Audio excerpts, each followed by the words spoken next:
Welcome back to Your Average Witch, where we talk about witch life, witch stories, and sometimes a little witchcraft. In this episode, we meet Lilith, the Witch of Colorado. Lilith tells stories about visiting the birthplace of Halloween in Ireland, what it's like to be a seer, and how to raise your kids in a pagan lifestyle. Now let's get to the stories. Well, welcome Lilith to the show. I am glad to have you. Would you please introduce yourself to everybody listening? I'm Lilith, Witch of Colorado on Instagram. Now, we got to know each other because we both lived in Pueblo back when I lived in Colorado, and I was excited to find another witch nearby. Especially that close, because most people that I would think most of them lived up in like the Springs or Denver. Yeah. But we were close, so that was cool. Yeah, and I think I have a lot of nostalgia when you post pictures of the area, and I get sad because I miss trees. Well, there isn't very many right where I am. I mean, that's more like around the river in Pueblo, but yeah. What does it mean to you when you call yourself a witch?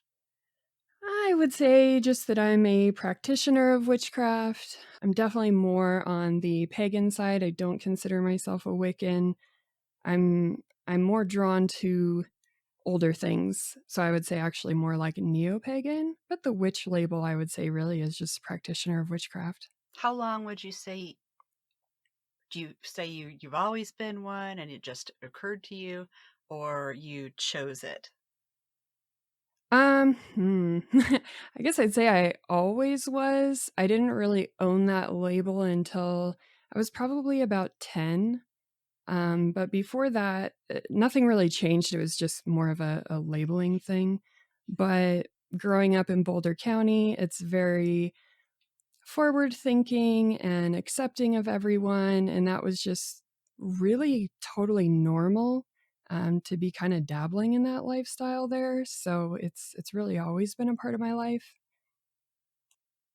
Do you have any daily practices that you're willing to share with us?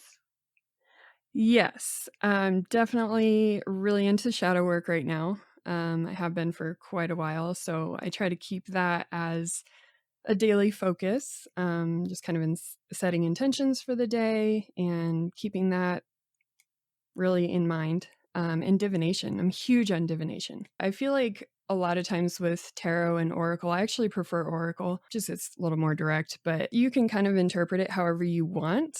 So I feel like you're just seeing what you want to see. But a lot of times I do pendulum, and I think even with that, you can almost like kind of make your hand do whatever you want it to do to go a certain direction. So I usually just close my eyes and kind of spin the board around so I don't know where yes and no and things are. So pendulum's really kind of my go-to, especially if I just need a quick answer on something. That's a cool way. Yeah. I just have enough trouble trying to decipher actual human speech when they're talking directly to me, much less figuring out what the universe wants to tell me. Yeah, it can be tough. And I don't know, for me, it's kind of, I mean, I take it so seriously. I've had so many pendulum readings and rune readings and oracle stuff that has, I mean, like literally made me cry because it's just too real. And sometimes you know the answer, you don't want to know the answer, but then it tells you anyways, and you're like, well, damn. Crap. Okay. How do you bring shadow work into your daily life? If you can share that. Lately's been kind of visiting with my little banishing jar. I have it in my room, so it's kind of something I just take all that bad juju and try to shove it in this jar every day to just kind of get it off of me. I think almost like a cleansing, but I feel like, you know, having the intention of actually putting it in something, just that visualization alone seems to really help. So yeah, I think the banishing jar has been like the greatest thing I've done lately. But I do a lot of, prompted journaling and stuff. You get really in your feels later in the day and kind of do that. And again, it just kind of feels like a release of, I have all of this stuff. I'm going to get it out of me and put it somewhere else, or gift it to the universe, or, somebody else take this crap. That's neat.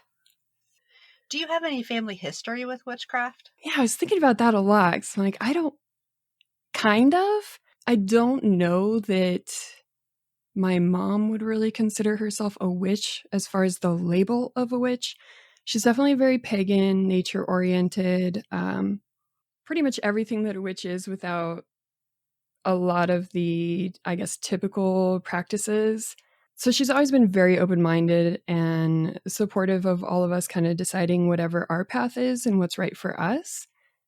So yeah, I guess it was just, that's about it. Otherwise, we didn't really have any upbringing that was religious per se. So no rituals or holidays? not distinctly pagan. Yeah, that aren't not like really until later in life. governmental holidays, bank holidays. Yeah, we just kind of did like the normal thing to be a normal family. Not really a whole lot until I was an adult. When I got more into it, then it was like, oh, okay, well, I'll do that with you. And my sister's kind of the same way. Just she's kind of a late bloomer getting into it now. And yeah, so I mean, now we share a lot of things and participate in different holidays and stuff, especially since I'm raising my kids this way. So yeah, now it's become a family affair, but before it was kind of like this awkward space of, what are we supposed to do? I was really excited about it because I felt like, oh, I inspired that. And I think a lot of it really is my Instagram, because my sister was on it constantly and she's like, this is great. This looks fun. I'm going to do that too. And Well, you do have a gorgeous Instagram. well, thanks. Yeah, I definitely didn't ever try for like the aesthetic thing. I feel like that's kind of exhausting to make everything look the same or do like a certain pattern or order. It's, I just kind of created it to share things with people and learn things from other people and just have kind of a sense of community, not really like, here, look these pretty pictures and they're all the same and perfectly posed. You have a good eye because your pictures are all pretty. I try, but like I said, there's not really like a specific theme or look that I'm going for. It's just, things happen, and if something happens that day or I'm thinking really hard about a topic, like, all right, well, this is what I'm going to share today. I try to keep it low stress. I don't want it to feel like a job. Oh gosh, yeah. Can you describe your first experience with witchcraft when you thought, hey, this is witchcraft? I would say it was probably when Ouija boards were really popular. Yeah. So, right there in the 90s in that sweet spot. So I think it was probably the first kind of scary experience. Definitely some weird things happened. She took that board, threw it in her closet. I don't think she ever touched it again, but her closet opened. Nope. And it was, yeah, I mean, just all these like teenage girls just losing their minds about it. And I mean, that thing went right in the trash and never again. But that was probably the first time that I was like, wow, you have to be kind of careful with this. This isn't just like stuff to be taken lightly. It's not a game by Hasbro. No, and when I see them in the store, I'm like, dude, these should have a warning label or something. But I think there's so many people that don't buy into it. And I don't know necessarily that she even did at that point. But I guess you have to have your first traumatic experience to understand that you're actually dabbling in something real. I'm trying not to have that. I'm trying not to have any trauma extra. Oh, yeah. Yeah. I mean, we all have enough, right? Just mundane trauma is plenty. Right? When you said you sort of came into it at 10, what kind of things were you doing? I think that was when I think I've kind of always seen things, spirits, stuff like that. But I didn't really, I guess it's one of those things where you think it's normal until you start talking to people and you're like, wait, this doesn't happen to everybody. And I think that's about the time that I started sharing like things that I was seeing around the house and just things I'm experiencing. And like, I don't know, like, I think now, much later, kind of reflecting on some little conversations and things I was hearing in my room, At the Oh time I no. thought it was yeah. So I thought it was gnomes. It's so funny. It's like the joke of the family. They always talk about that time when I was crazy and I saw gnomes in my Oh room. gosh. But I think it was actually the Fae. And I didn't Yeah. know that for a long time. And that really wasn't something, I mean, at this point, you'd have to go to the library and like research stuff. We didn't have internet, you know. So I didn't know what was happening or what I was experiencing. But sharing those kinds of things and like, hey, this is what happened in my room last night. It was like, well, I don't know. I don't think that happens to everybody. So that kind of started well, maybe it's paranormal or something like that. But I didn't really understand there was a difference in the way I was experiencing my life to anybody else until around then. Then I realized, well, this is different. this isn't something I'm going to tell my friends' parents about. So yeah, I think you don't really know until you kind of open that up for a conversation with people, and then, they think you're crazy and you need to be institutionalized or have an exorcism or something. But but when that's your experience, you think it's normal, and I think that really goes for anything. I mean, if that's how you grow up and that's what you're used to, you think that that happens to everybody. It's weird to think about not having any of it though. Like having none. Everybody has to have something. Yeah. Yeah, and I think the same thing. I think a lot of people a lot of people have experiences or see things, and um I think just as far as society and depending on where they live, it's not okay to talk about certain things. So I think a lot of it's just repression. I don't necessarily think that anyone's born special or with like certain abilities in as far as witchcraft and anything Yeah. that we experience. I think it's just a lot of repression and a lot of people thinking that it was just their imagination. It was this, it was that, they want to dismiss everything, and Yeah, that's where we end up with a difference. all the invisible friends from childhood. Yes. Yes, exactly. I don't think it's imagination. I think we're more in touch with that before it's, I don't know, like Beaten out beaten of out of us. us. Exactly.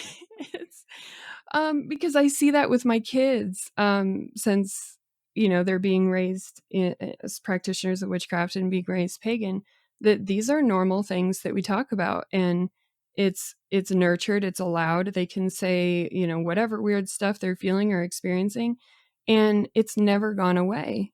My oldest, he's almost 14. So you would think at this point, if he was raised in a Judeo-Christian home, he would be not having these kinds of experiences anymore. He's kind of coming into adulthood. But he definitely still says, hey, we had a friend of ours that actually died on our property. And he's like, hey, I saw Dan out by the shed. And I'm like, oh, well, let's go talk to him. But it's it has never faded at all because this is normal and we're so accepting and open to these things and talk to them about it without saying, oh, whatever. It was just light. You're seeing things. You're tired. You're whatever. We don't do any of that. So it's amazing to see how that spark can just stay alive. And I hope it does forever. Yeah. Imagine how different the world could be. Mm-hmm. I know. That makes But me really excited. yeah, it's hard to find open-minded people anymore, and it's definitely been a lot different. Really, just relocating to southern Colorado as opposed to up north. You wouldn't think it'd be that much of a difference, but it's definitely much more stifled here. So that's tough. That's so weird to think about. Yeah. I mean, because it seems like everybody would just, it's like more Wild West than, say, Denver, where it's a city. They're just, I would think they would be more like, hey, do what you want. That's cool. What would you say is your best experience with witchcraft? I would say really my best and my worst are all gonna kind of tie into being a seer. Sometimes it's really bad, and like you said before, sometimes you just like things pop in your head and you have no control over it. So that's kind of the best way to describe how that works. Definitely not like a fortune teller can't, it's just whatever. You have no control over it. But I think the best one has been, it's kind of a long story, but part of why I moved here is to have a third kid. And I did. But when we still lived up north, we had 2 sons. And I never thought I wanted another kid. I didn't think I wanted a daughter, but I kept seeing this little girl with this long curly hair, strawberry blonde. And it's like I knew her. And I just kept seeing this girl, and I'm like, man, this is my daughter. I have to bring her Earthside. Like this is my life goal at this point.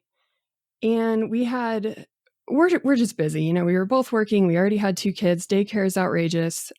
So our solution was we're going to sell our house, quit our jobs, and relocate south to be close to my mom. So my mom could help us with our kids.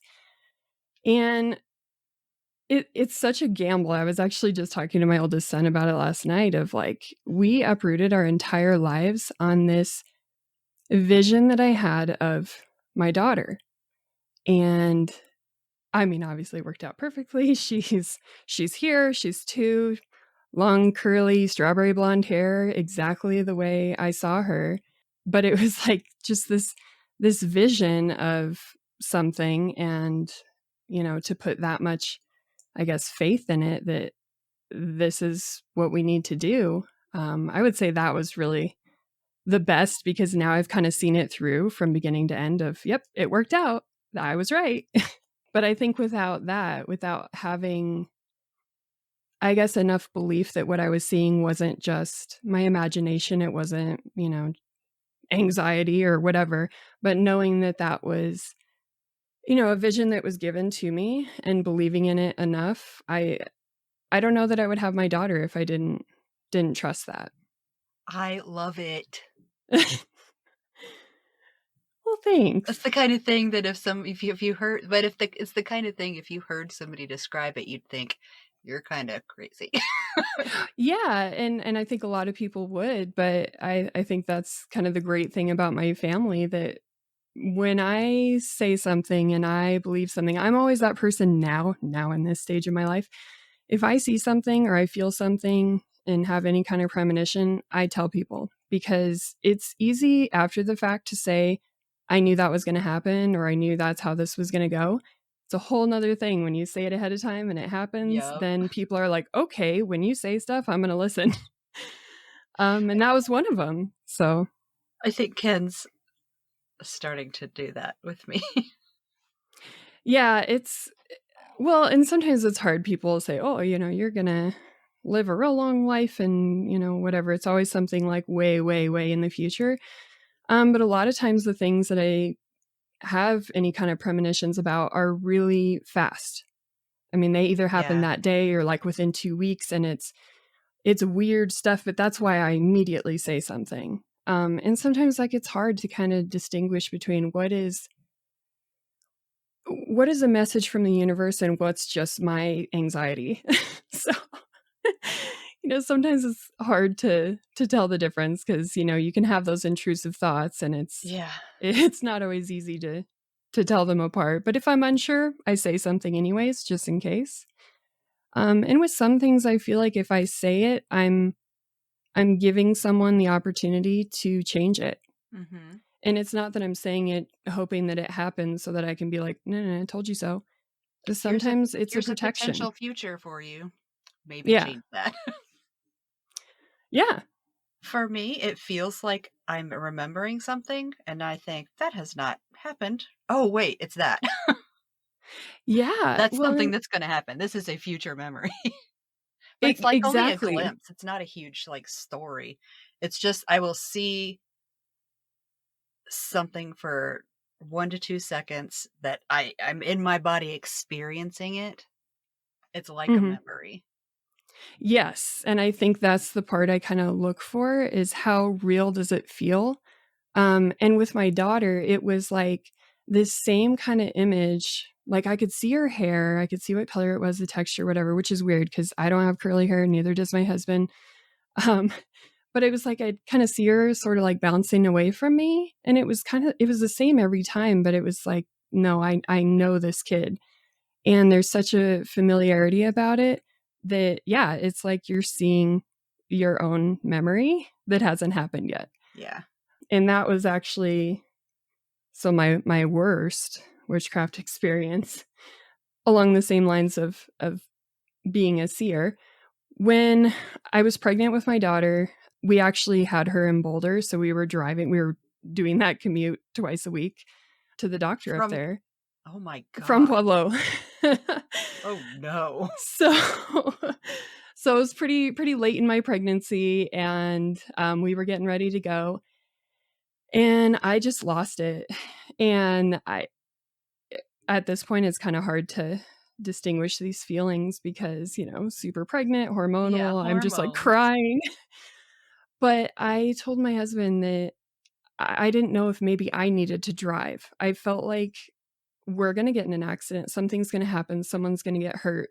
And he usually drives. So I was like, I don't know, maybe I need to drive. We need to do something different. I was so scared. I mean, I was like shaking when we left. I was terrified. And we get into Denver, and my dad calls me, and he got rear-ended by a semi, and he almost died. Was Collapsed he in that along. crash? It was right by the airport. It was at Tower Road in Peoria. It was on the news. It was like a 9-car pileup. And he was the first car that got hit.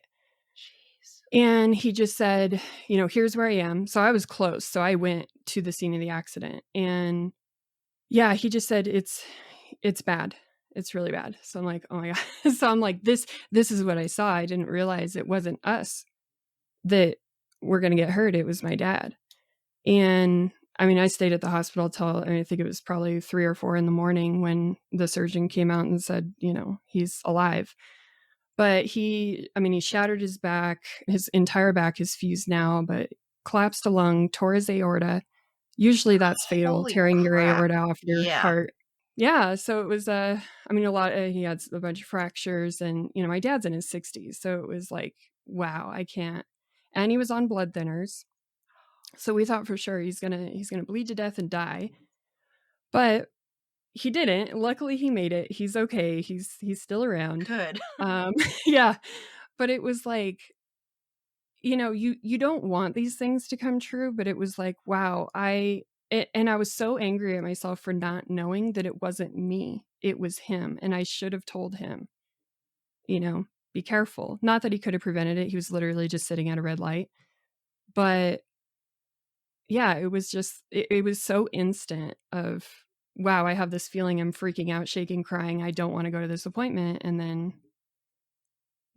that happens just a couple hours later. So it's like, you kind of want to know, but you kind of don't. And I don't know what benefit it was to know, besides I didn't tell the right person to be careful. I don't know. So sometimes it can be really frustrating to kind of have these thoughts and have no control over it. But even now, if I tell my husband, hey, drive careful today, it's like his whole face changes. He's like, why? What did you see? Oh. But I'm just saying bye, honey. Yeah. Yeah, but it's weird stuff. I actually had the same thing with a friend of ours. We went to a kid's birthday party, and he was showing everybody his tattoo. It was only half finished. It was like half colored in.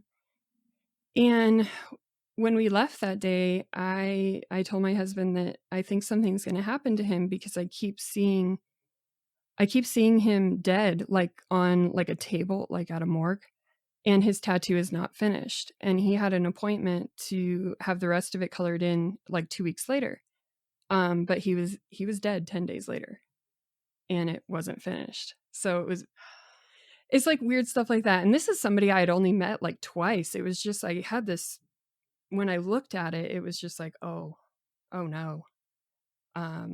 So it's totally random. I mean, it's not even people that are necessarily close to me, but that's just another one that I told him right away, and then it happened. So that's why when I tell him to drive careful, he's like, wait, what?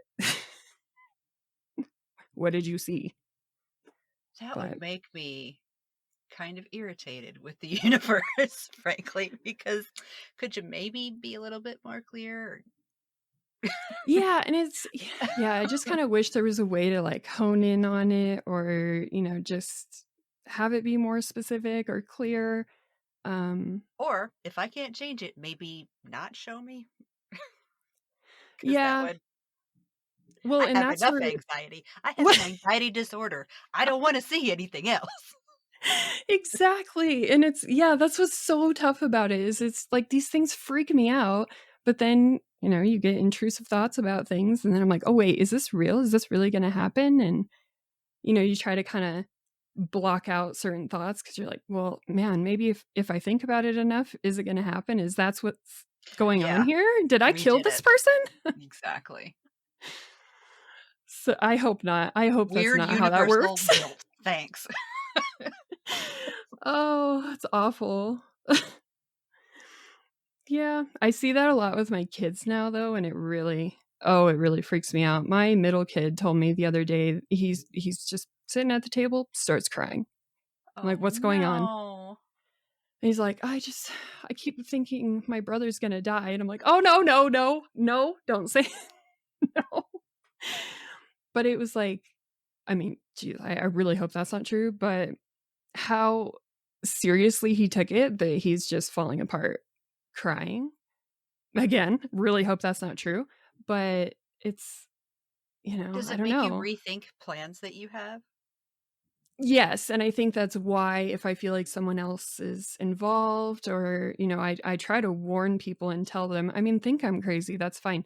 But most of the people, because this has happened so many times and it's so specific of what happens and then to see that it does happen, I think that a lot of people in my world take it very seriously. Even if it doesn't pan out, maybe they feel like, well, they changed their plans or they did something different and that's why that didn't happen. So yeah, I mean, things like car accidents, I definitely try to make someone change their plans. Like when I thought, well, maybe I should drive because that's different. Maybe the outcome will be Yeah. different. And I don't know, sometimes is that why I get these premonitions to have an ability to change it? I like to think so, but I don't know. Then there's some things like, the guy that died 10 days later. I mean, I don't know that there's really anything that could have prevented that, but otherwise I don't know what's the point of having premonitions. Like if it's not an opportunity for you to change something, to change the outcome, then Maybe why there isn't no? a point. Just like, why do I have brown hair? Right. Yeah. That's positive. Yeah. There's no Yay, point. me. There's Why do no we point in exist any at of this. all? I'm glad that I brought that into the conversation. Oh. Ta-da! What would you say is your biggest motivator in witchcraft? I guess just to be happy, manifesting joy. I think that's just a goal in life. I mean, everybody wants to be happy, right? So that's really, I guess, always the focus and the effort is just to enjoy life. I mean, it can get really hard just being busy and kids and working, and it's not always easy to find time to focus on the things that make you happy. So with my practice, it's even though I don't have a lot of time, I make it a priority because that's where I feel the feels and feel like I'm able to get rid of the bad things and welcome the good things, and really just spend moments of gratitude for the good things. So, they stay fresh. What would you say were some of the challenges that you've had from people around you because of being a witch or witchcraft? I guess that would really only be professionally, because my family is incredibly supportive and part of the lifestyle. But since moving and working in the Springs, I wouldn't say I'm definitely not in the closet about being a witch. I have a witch sticker on my car, and I mean it's very obvious, I think, when people know me for more than 5 minutes. But it is kind of difficult in my professional life now, where before when I worked in Boulder, it was never an issue. But I am an executive, so I'm a CFO/controller. And I think just kind of being in that position, and I have 4 degrees and 5 professional certifications. Good night. So I'm yeah. And I went to a Jesuit university, so it's Oh, I think that there's kind of this idea that if you're a witch or a practitioner of witchcraft, you're you have like an apothecary or, I don't know, a little candle shop or something. They don't see people like that being an executive in really in the industry. So usually it's people are kind of, I guess, shocked that, me and my personality and my lifestyle and how I actually am is wildly different than who I am as a professional. And because I like to say I'm a chameleon. I mean, nobody knows. Nobody knows that like my entire body's tattooed. You wouldn't know if you meet me professionally. I'm a completely different person. But I kind of have to be, just to have that respect of, I worked really hard and, to get here, and I have my education. I have all these things to support where I am. But if you tell people you're part of really any lifestyle that they don't agree with, it kind of discredits you. mm-hmm. And I found that even at a previous job with people who were in same-sex relationships were they were treated completely different, like, like they weren't worthy. And it's really because there's such a concentration of these devout Christians in the area that it's like any little thing that doesn't align, it just knocks you down a few pegs. So it's been kind of a weird song and dance to be open and okay with who I am and having some people know that without, losing my, I guess, position where I work to be. So I think the worst thing is just kind of the lack of education about what it is. And it's such a hard thing to describe to someone who doesn't know it. They just seem to automatically go to, oh, you worship the devil. I don't Yes. even believe in the devil. That is a Exactly. Judeo-Christian idea, and I don't subscribe to that at all. I mean, I That's don't know yours. how they mix those You so can keep bad. them. Yeah, yeah, I'm like, well, I always say I don't believe in him because I don't believe in his biggest competition, so it wouldn't be right to just take half of that story and buy into that. But yeah, I think that's the hardest thing. There's just, the rumor mill, and nobody does their research and understands what it is. And, it's just, oh, you worship the devil. Well, no. And I giggle every time someone says it because it's ridiculous. And then they get mad, and then we just have to change the subject. But Yeah. Yeah, and I think they've kind of already made up their mind about certain things, so it's exactly. wasted breath to try to explain to someone. So, yeah, I don't even bother anymore. That was like my dad's best advice ever, is never argue with an idiot. And so, not saying That's a you're all hard one. idiots, but That's like a hard one for me. but it's like that whatever's going around that's like, yeah, 2 plus 2 is 5. Yep, you're absolutely right. It's just it's not worth it. It's not worth the argument. You're never going to change anyone's mind, especially, grown adults. They just think what they're going to think, and that's fine. But, the Gosh. whole Christian idea of, you're supposed to love everybody, and, it's very selective, I've found. But Yeah. Yeah, I went to vacation Bible school and I learned what I thought Christianity was. And then I got out of vacation Bible school and went to regular church, and it's something totally different. If everybody walked the walk of what we learn in vacation Bible school, that'd be great. Those right. people are great. It's when you get into grown-up church with finger quotes Yeah, air quotes. that everybody starts wanting to kill each other. Mhm. Yeah, it's really wild. I mean, it seems in my experience it's more something for people to hide behind to feel like, I don't know, justified or safe. Safe It's from the scary people.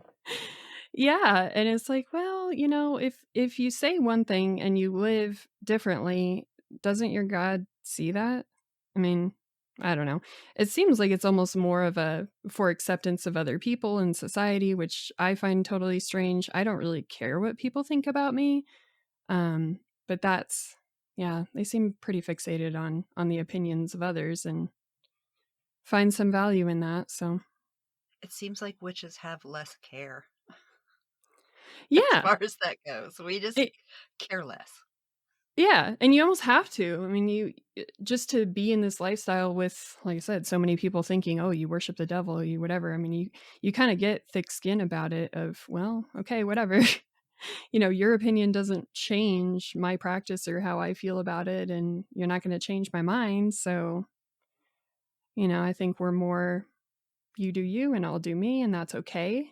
And we seem to feel that way. It's really tough for other religions to kind of get behind that idea of just let people do what makes them happy. Don't worry about it.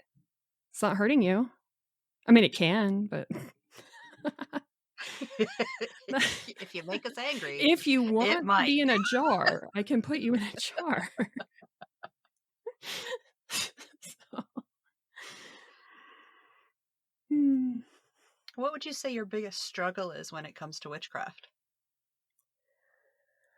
Uh, yeah, I would say just the time, just finding the time. But I do make it a priority.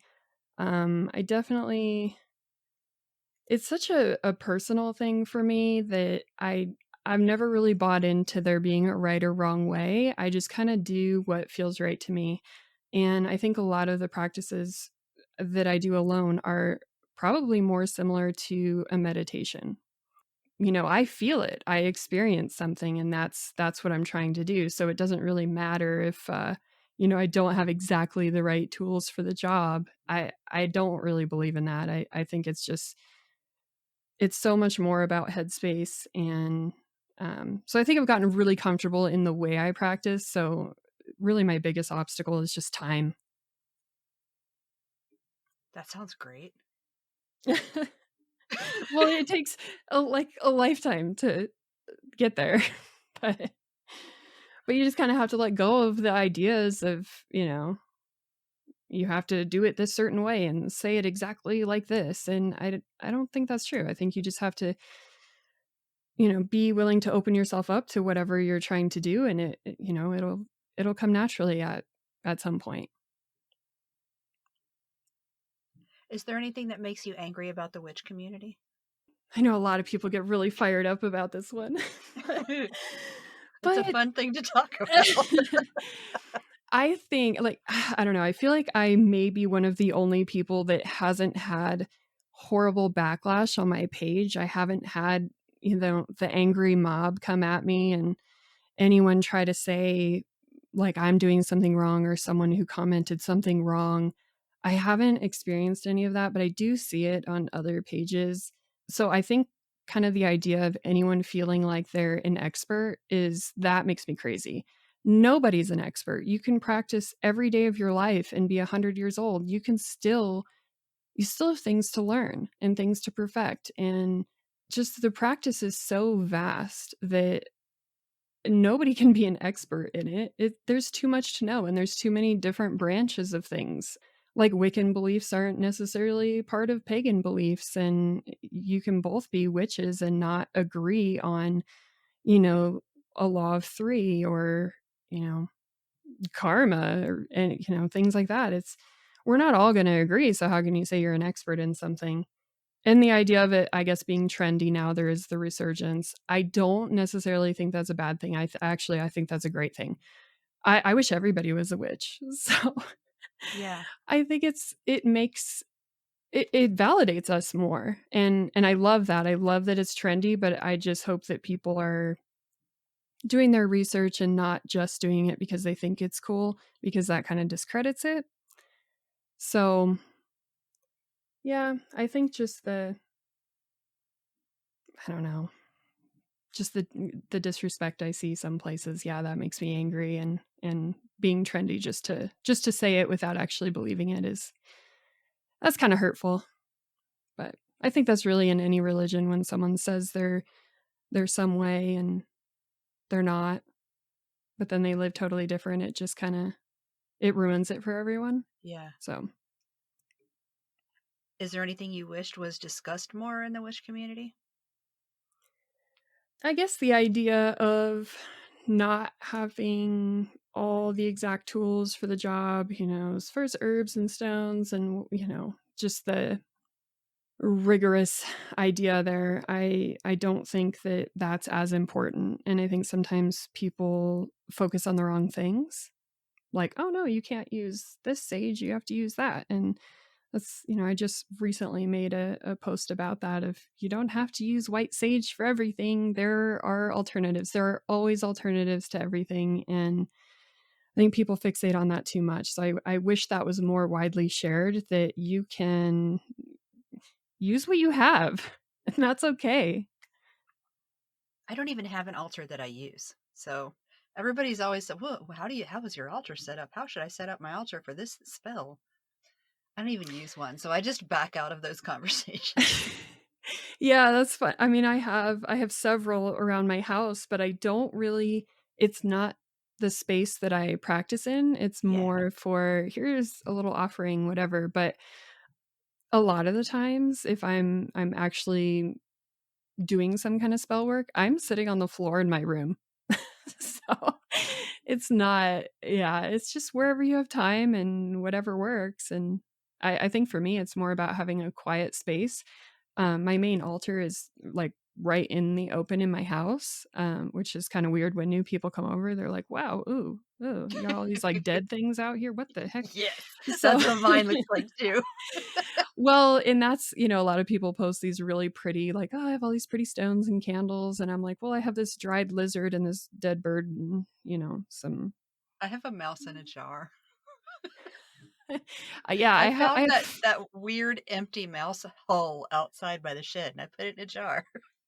oh yeah, I have little birds, and I have a whole jar of just dried lizards that I found on the property. Oh, And that's so goals. A jar of dried lizards is goals. uh, it's fun stuff. And then my cat, I have my cat, which I think is probably the most uncomfortable thing for people.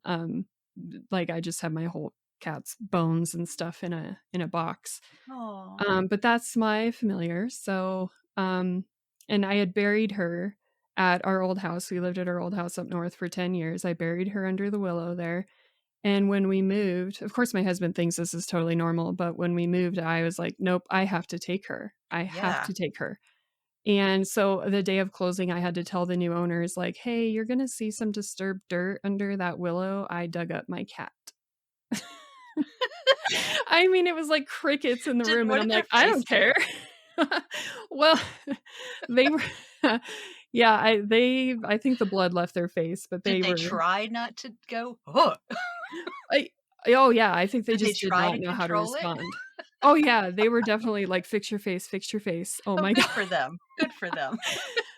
So it was just kind of like, they're exchanging looks without words. And I'm like, well, think I'm weird. I don't care.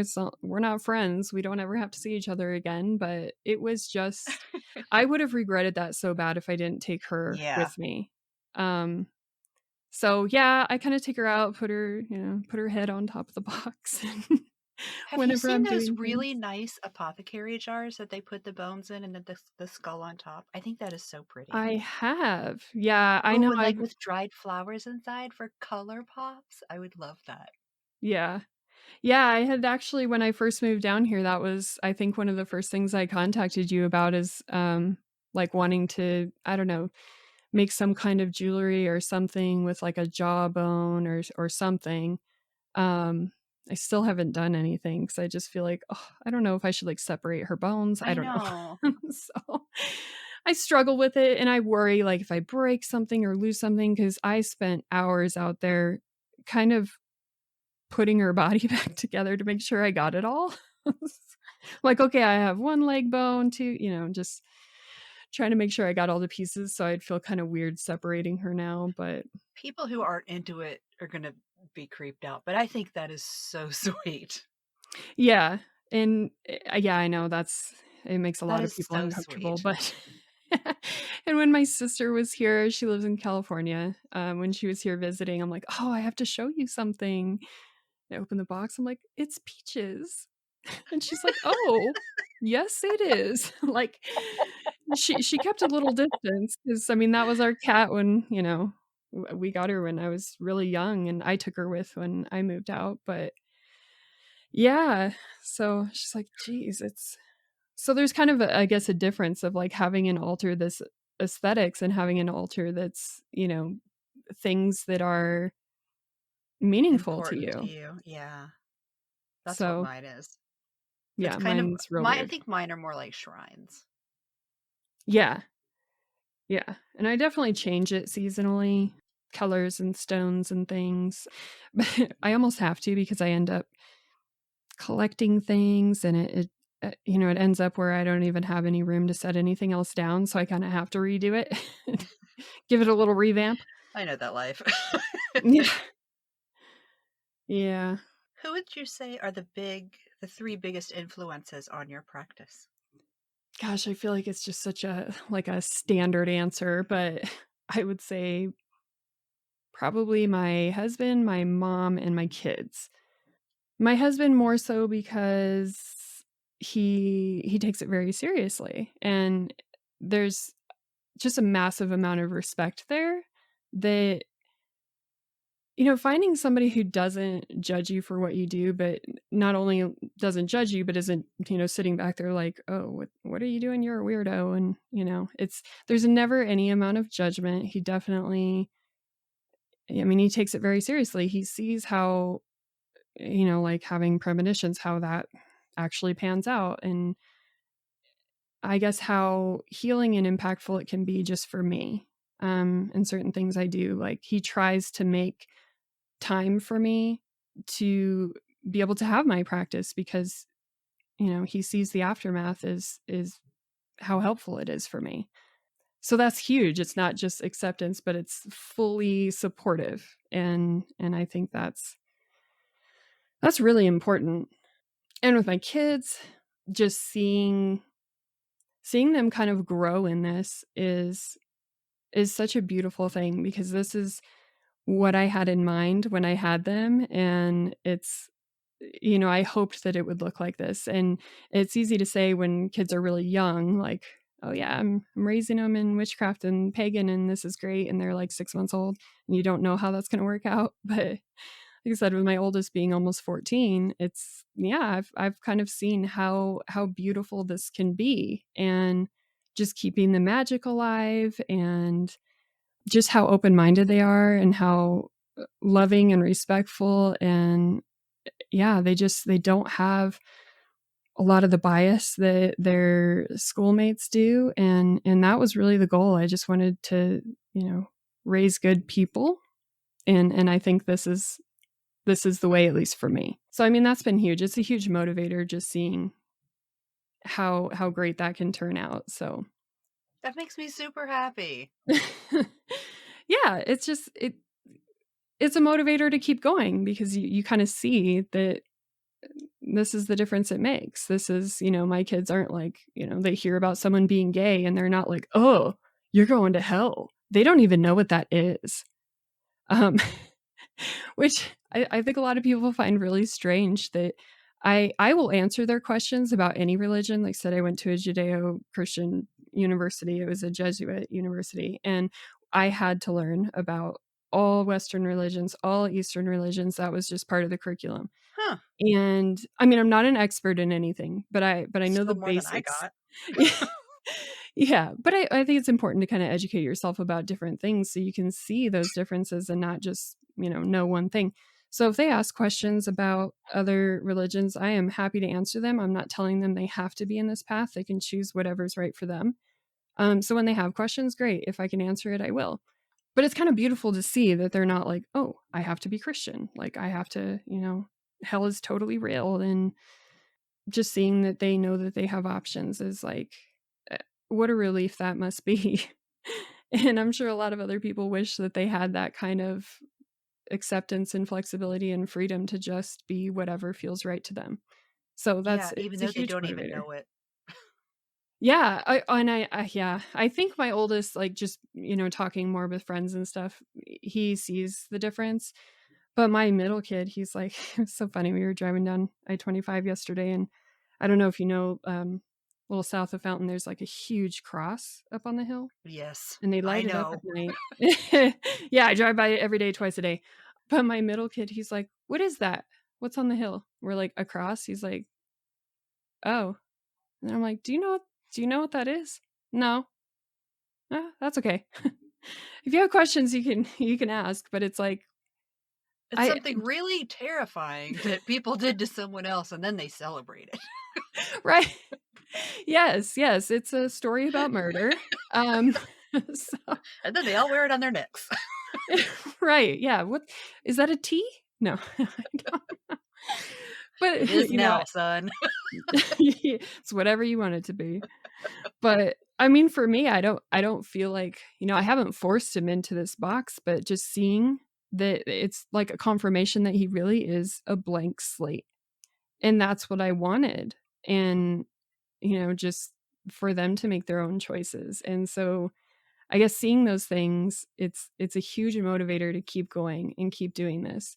And a lot of it was really kind of my upbringing too, that I had the freedom to make a choice of what was right for me.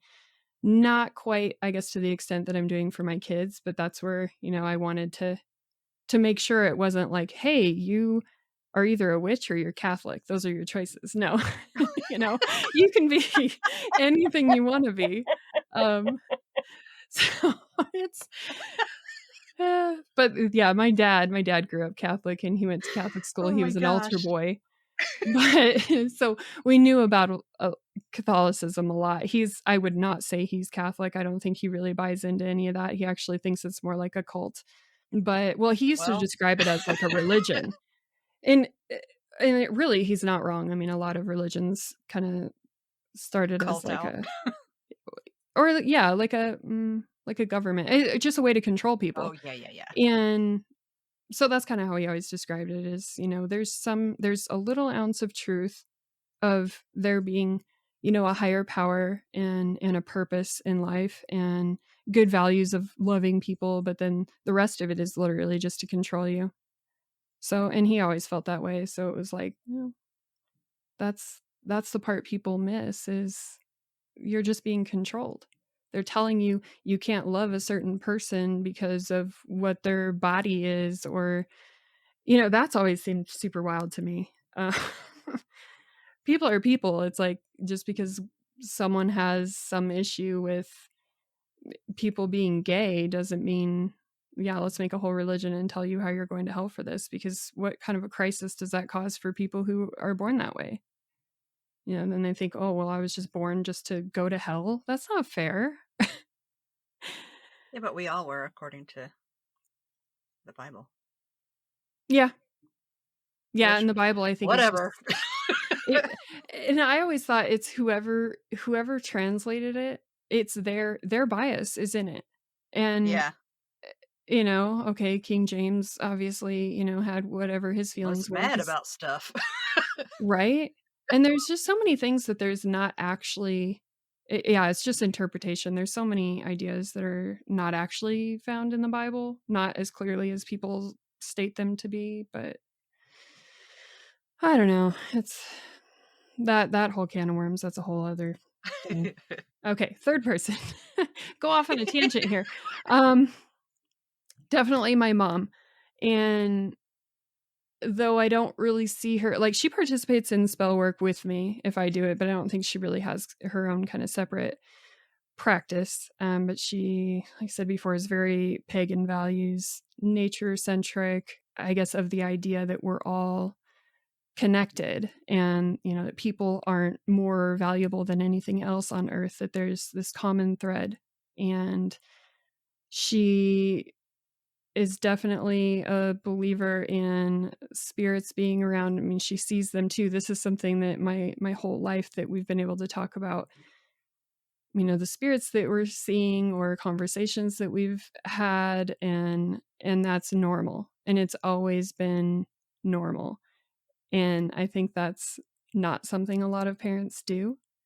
But I mean, that was huge in just finding my security in this. I mean, I'm very secure in it. And I think a lot of that is because of her, because she was never like, oh, you're crazy, you're seeing things. She's like, oh, well, I saw them too. And yeah, just a massive amount of acceptance and support. So, and it was really more of her, I guess, allowing us to, all of us kids, to make our own decision of what path was right for us, and just loving us no matter what, and really just never being judgy really about anything. Like, me and my sister are so heavily tattooed, and I know at first she's like, I made this canvas for you, not for you to do that. But now it's like, oh, whatever. I mean, she never has anything negative to say about it. And my dad's kind of the same way. He was always against tattoos. And then me and my sister are just like, I mean, we're just like covered. But he's like, oh, that's pretty. And that's it. Aw. So it's kind of nice to have the support to just be whatever you want to be. So, yeah. That's nice. Yeah. Too bad everyone doesn't have that. Yeah, I think a lot of people don't. I think it's really unusual to really have a supportive family and have that support system, especially in something like this. So, yeah, I definitely never thought that was the standard. I knew that was kind of exceptional. So,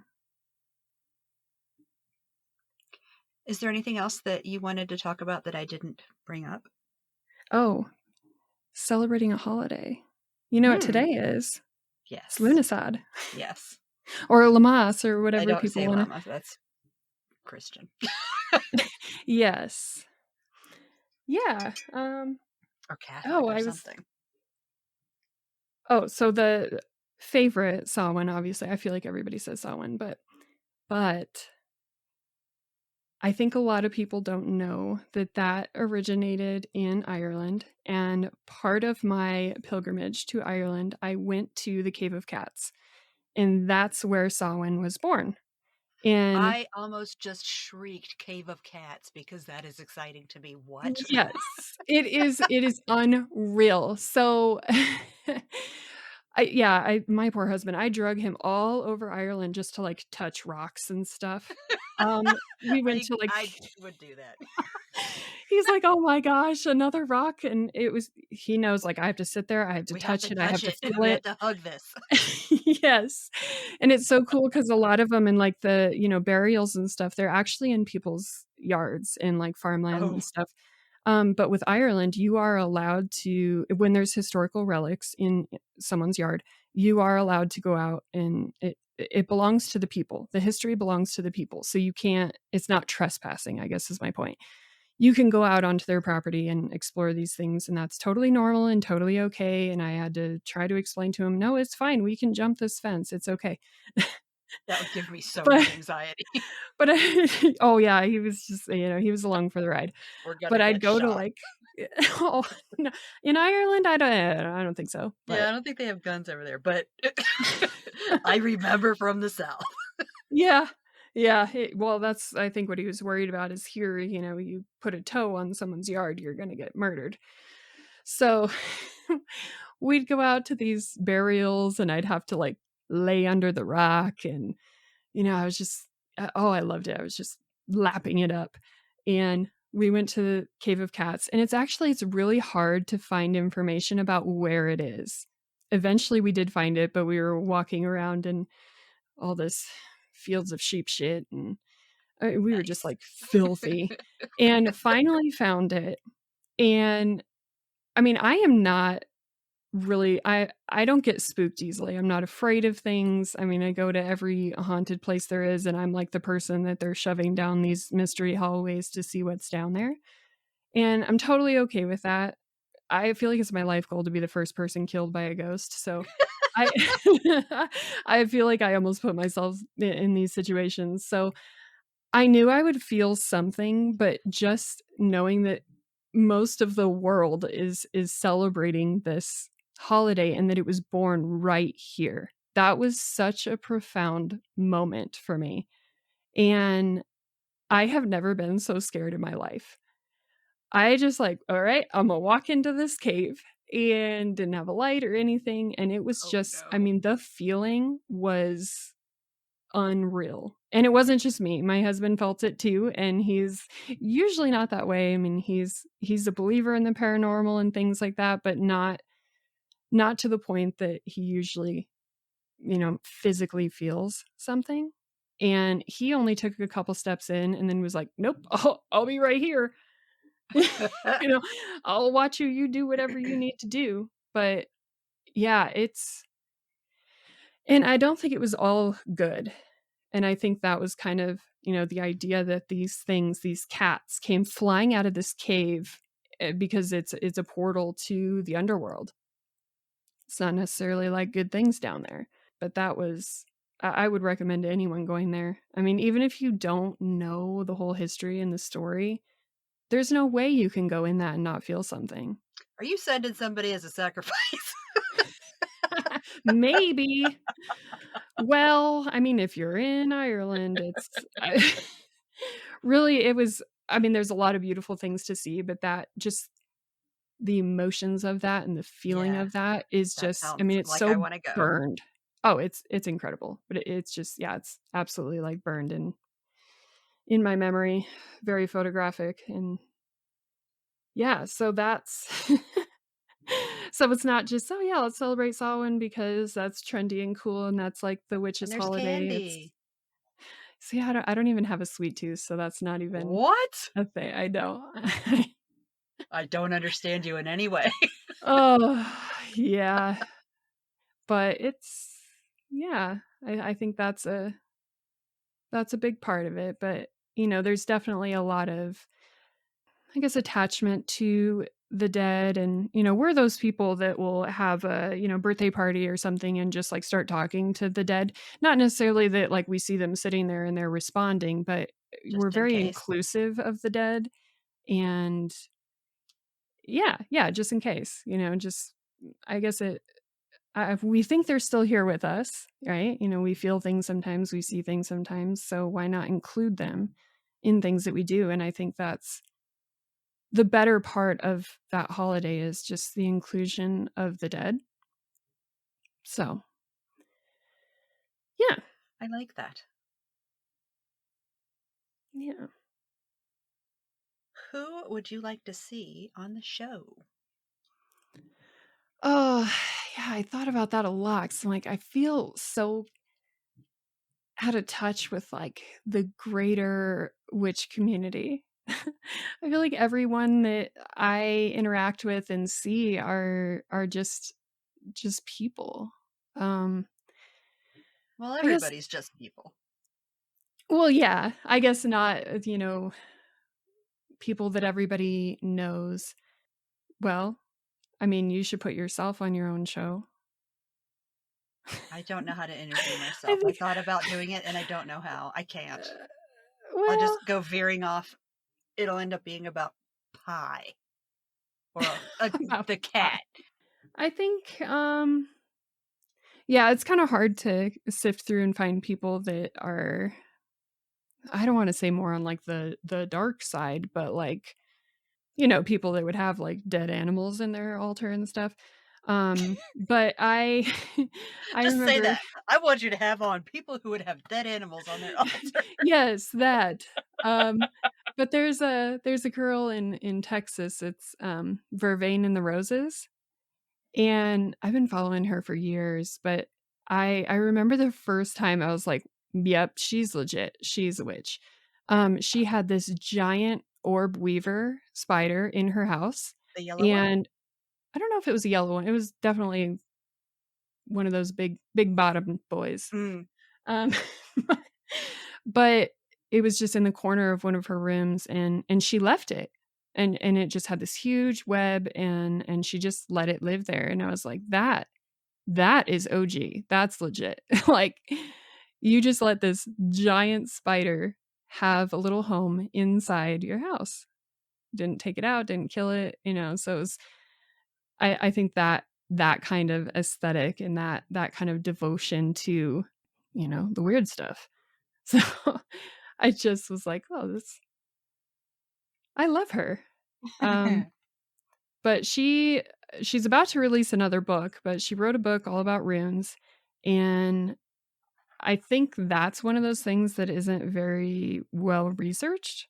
Yeah. Really, of anything I've seen, tarot is, well, I mean, tarot is complicated, but there's always like this common agreement of what things are and what they mean. And runes are tough. I mean, everybody calls them different names, and they don't, it's kind of hard to really pin that down. But I feel like her book was really well researched compared to the other ones I've read. So I feel like she's a little bit more legitimately in that world than a lot of other people. So, but I mean, she's not like an influencer or anything, just a witch. I would like you to recommend something to listeners. Anything at all. It doesn't have to be witch related or whatever. It can be anything. Like a practice, a thought, snacks, Snacks, a place to visit, whatever. Ooh. Podcast, sounds. Well, obviously Cave of Cats. So definitely. I don't know. I feel like all my recommendations would be travel. And that's been, I guess, a big part of my shadow work lately too, is realizing that the best moments of my life were having experiences, and they don't necessarily have to be expensive or anything like that. But I wish people would prioritize experiencing life over anything. So just, That's an amazing recommendation. Yeah, I think it's completely overlooked, and people just kind of get stuck in their daily life and get unhappy and don't know why. And I think I was one of those people of like, why am I such a Debbie Downer? Like, why do I hate my life when I can take a step back and say it's, I'm really lucky in a lot of ways. Why am I so miserable? And I guess because of COVID and everything, we couldn't travel for a long time. We really couldn't do anything. And now that I've made it a priority to just get out and do things, even if it's just going camping for the weekend or, going to whatever concert now that there's concerts again, having those experiences, you're kind of out of your day-to-day life. And in those moments, you don't have to worry about all this other stuff. And, you're actually just genuinely having an experience that lights you up. And I think that's the best self-care. It's way better than a bubble bath for me. I mean, I can't speak for everyone, but that's my self-care. So, and I think everybody's not okay right now. So, I mean, for so many reasons, it just seems like it's had a ripple effect. It's not just, being stuck in your house. It's just such a ripple effect of just this misery. Everyone has to face the shit because they can't get away from it. Yeah. And not having an escape, I guess it didn't really help people, kind of seeing all those problems surfacing, but it's so important. I mean, we can't all be depressed at the same time. So I don't know. It's been really profound for me. It's been really life-changing to kind of get back into just having beautiful experiences. And some of them are kind of, like I just climbed Mount Albert alone. I saw for my birthday. That's one of the pictures people need to go find your Instagram to look at. The last thing I would ask of you is to tell me a story. I have never climbed a 14er before. I don't want to say I'm like, I think I'm out of shape, but I'm not an athlete. I'm just a mom of 3. And that was a really big deal for me to do, just to show myself that I could do it. Last year, I'm actually only, I think, 10 or 11 months out from having double hip surgery. I had both sides of my hip completely reconstructed. And holy crap. So, yeah, it was something I lived with, just debilitating pain for 10 or 15 years. And I had my labrum reconstructed. So it's all kind of metal wire and stuff now. But I wouldn't have been able to walk half a mile before without limping and crying. So to hike a 14er and go 19 miles was just, I mean, I'll never forget that. And I say it was a beautiful experience, even though I felt like I was going to die. Yeah. Like, it was very hard. It wasn't just tra-la-la, but I needed that. I needed that so much. And And it's things like that. Like that didn't cost anything. I just, I was camping and I'm like, bye-bye, I'm gonna go hike. and it was really, I think it really changed my life. And I still feel that way because it was just, hey, hard things don't necessarily have to kill you. You can survive them if you choose to survive. And that's kind of where, like, I think the biggest lesson in that for me was how much I'm in control of my own suffering. It's a choice. Holy moly, you need to write that down. Oh my God, I need to write that down.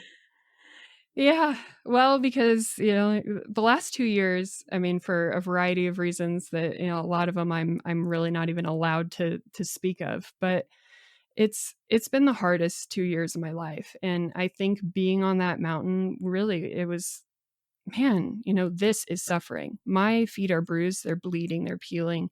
This is suffering. All this emotional crap is just me allowing someone to hurt me. And I need to take that away. I need to take that power away from other people in situations that I can't control and say, no, this is not going to make me suffer, because I've seen suffering.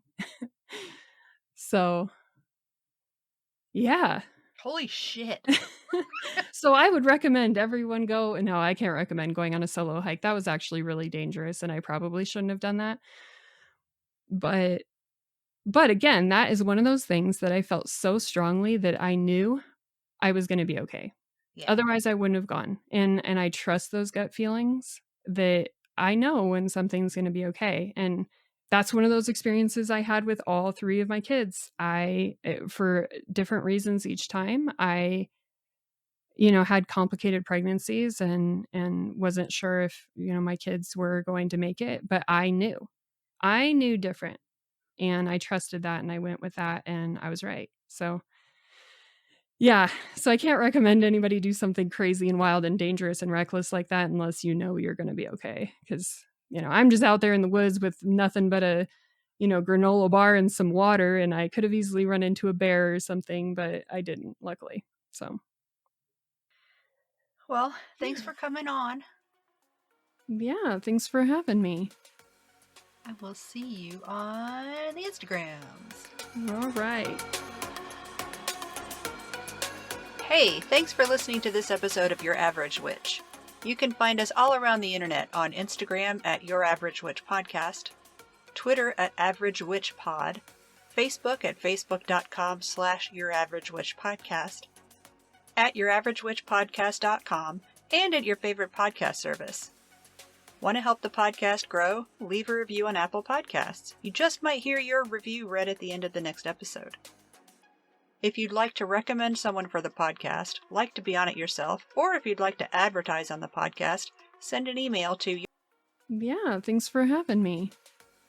I will see you on the Instagrams. All right. Hey, thanks for listening to this episode of Your Average Witch.